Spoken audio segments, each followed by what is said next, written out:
Very welcome back to your channel Menti Educate. तो मेरा नाम है जतिन। तो आज की वीडियो में हम लोग बात करने वाले एक ऐसे इंपॉर्टेंट टॉपिक को लेकर के जो कि आप लोगों का ही डाउट था।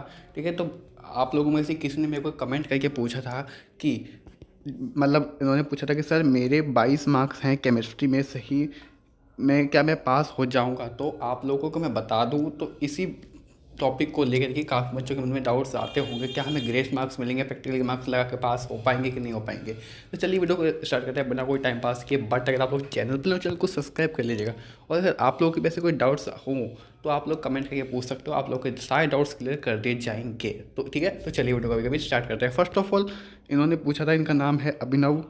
तो अभिनव जी, आपको मैं बता दूं, आपने बोला केमिस्ट्री के, और आपसे मेरी बात भी हुई थी, तो आप लोग ने बताया था आप क्लास 12th में हो। तो फर्स्ट ऑफ ऑल मैं आपको एक डाउट क्लियर कर दूं सभी बच्चों का। अगर आप लोग क्लास 10th में हो, ठीक है, तो क्लास 10th में क्या होता है, ठीक है, एक सेकेंड रुकिएगा। जी हाँ, तो अगर आप लोग क्लास 10th में हो, क्लास 10th में क्या होता है कि थ्योरी प्लस प्रैक्टिकल दोनों को मिला के मार्क्स दिए जाते हैं, और 100 मार्क्स आके आपको कम से कम आप लोगों को 33 मार्क्स लाने होते हैं 100 में से, तब जाके आप पास हो पाते हो। क्लास 10th की मैं बात कर रहा हूँ। बट अभिनव जी, आप हैं क्लास 12th में, ठीक है, क्लास 12th में अभी आप हैं। तो अब आप सब लोगों को पता है, नहीं पता मेरे को पता है, मैं आपको बता दूँ कि क्लास 12th में क्या होता है, थ्योरी में अलग प्लस प्रैक्टिकल में अलग।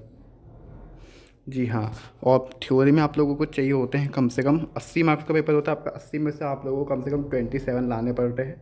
और फिर बाद में प्रैक्टिकल के 20 मार्क्स लगा के वो फिर दोनों को ऐड करके, मतलब पहले आपको थ्योरी में अलग पास होना है, प्रैक्टिकल में अलग पास होना है। थ्योरी में अलग, प्रैक्टिकल में अलग, कि for the class 12th।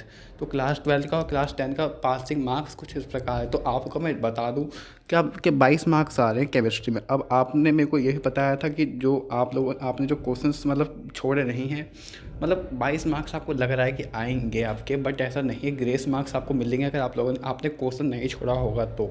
22 marks है, 4-5 नंबर अगर आप कहीं से ना कहीं से दे ही देगा, अगर अगर कॉपी चेकर का मूड सही होगा या फिर अच्छा होगा तो, या फिर आपने कोई कॉपी में गलती नहीं करी होंगी। अगर आपने क्वेश्चन छोड़ा है तो आप भूल ही जाए कि आप पास हो पाओगे। तो पासिंग क्राइटेरिया कुछ इस प्रकार होता है। क्लास 10 का क्लास 12 का दोनों का अलग अलग होता है, कि काफ़ी लोगों को लगता है कि क्लास 12th में भी हम 100 मार्क मतलब थ्योरी प्लस प्रैक्टिकल दोनों को मिला के पास करना होता है, बट ऐसा नहीं है। क्लास 12 का अलग, मतलब क्लास 12 का जो प्रोसेस होता है पासिंग का अलग होता है, क्लास 10th का अलग होता है। ठीक है, तो आई होप कि अब आप लोग समझ चुके होंगे। तो मैं आपको एक और बात बता दूँ, एक और डाउट बच्चों का यह आता है कि अगर हम किसी एक सब्जेक्ट में फ़ेल हो रहे हैं, ठीक है, किसी एक सब्जेक्ट में अगर हम लोग फेल हो जाते हैं, ठीक है, तो क्या हमारा प्रैक्टिकल का मार्क्स लगेगा, मतलब सॉरी एडिशनल का मार्क्स लग जाएगा? मैं आपको बता दूं, जी हाँ। और एक सेकंड और अभिनव जी, मैं आपको बता दूं, केमिस्ट्री में अगर आप फेल हो जाते हो कोई दिक्कत नहीं है, आपका एडिशनल सब्जेक्ट जो होगा वो लगा के आपको पास कर दिया जाएगा, उसकी भी टेंशन की कोई बात नहीं है। आपको कंपार्ट नहीं दी जाएगी अगर आप केवल एक ही में फेल हो रहे हो तो। ये सेम प्रोसेस, अब ये जो रूल है क्लास 10th में क्लास 12th में दोनों में बराबर ही होता है, तो कोई दिक्कत की बात नहीं होती। अगर आप किसी एक सब्जेक्ट में फेल हो तो कोई दिक्कत नहीं, एडिशनल के मार्क्स लगा के आपको पास कर दिया जाएगा। ठीक है, तो एडिशनल सब्जेक्ट इसलिए ही होता है इनकेस आप किसी सब्जेक्ट में फेल हो रहे हो 5 में से, क्योंकि मेन सब्जेक्ट होते हैं 5, और मेन 5 सब्जेक्ट, और आप पेपर देते हो कितने, 6, ये 6 पेपर देते हो, 6 में से 5 जो होते हैं, 5 होते हैं मेन।